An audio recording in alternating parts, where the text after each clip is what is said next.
Bonjour, gros plan tout de suite sur le marché obligataire, un marché complexe mais à forte valeur ajoutée pour qui maîtrise bien dette publique, haut rendement et convertible. Et pour en parler, j'ai le plaisir de recevoir aujourd'hui deux très bons spécialistes de la question, Sébastien Barbe de Schellcher Prince Gestion et Bernard Lebras de Suravenir. Messieurs, bonjour. Bonjour. Sébastien, première question pour vous. C'est quoi la différence entre dette publique, le haut rendement et tout ça? Dette publique, c'est l'emprunt français, c'est les obligations les plus sûres, mais c'est celle qui rapporte le moins. À partir du moment où on prête à une entreprise, à une banque, le taux de rendement augmente. Quand on arrive à 4, 5, 6, 10%, c'est ce qu'on appelle les emprunts à haut rendement. Et puis il y a les obligations convertibles, alors là c'est un petit peu différent, c'est-à-dire que pour le même risque, on a un coupon qui est plus faible, mais c'est une obligation remboursée à la fin. Par contre, vous avez la possibilité de participer à la hausse de l'action. Et quand on trouve ça tout de même trop compliqué, il n'y a pas un moyen de faire l'allocation à notre Si, place, bien non? sûr, il y a des fonds qui proposent de faire le choix entre les obligations privées, les obligations souveraines, les obligations high yield, etc., etc. Et vous avez ça, vous? Non? Bien sûr. Alors Bernard, vous référencez tous ces fonds. Qu'est-ce que vous en pensez? Oui, tout à fait, on les référence dans la plupart de nos contrats.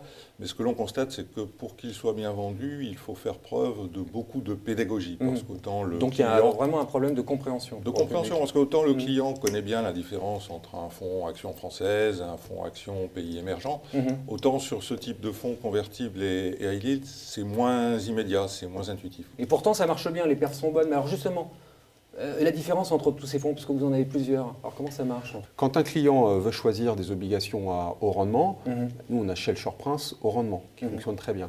Quand des clients veulent choisir des obligations convertibles, on a Schellcher Prince convertible, Global Or par exemple.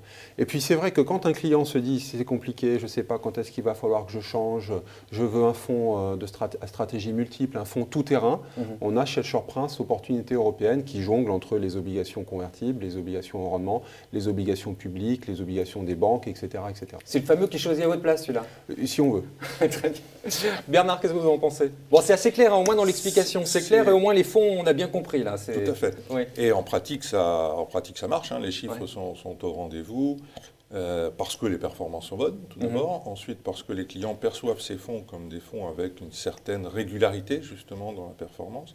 On constate que les clients plutôt haut de gamme, les clients patrimoniaux des CGPI ou des banques privées en achètent assez largement. Et aussi les clients Internet, hein, toujours à la recherche d'une bonne affaire. Alors ils ont fait de très bonnes perfs en 2013. Est-ce que ça vous donne envie d'en distribuer en 2014? Oui, alors en 2014, nous allons continuer à mettre ces fonds en avant dans nos différents contrats. Nous allons même en référencer quelques autres. Et puis, bien sûr, en tant qu'investisseur institutionnel, on s'y intéresse aussi pour nos comptes propres, hein, nos actifs généraux notamment. Très bien. Bernard, merci beaucoup pour vos explications. Sébastien, merci à vous aussi. Merci, et au plaisir de vous retrouver très vite sur ce même plateau.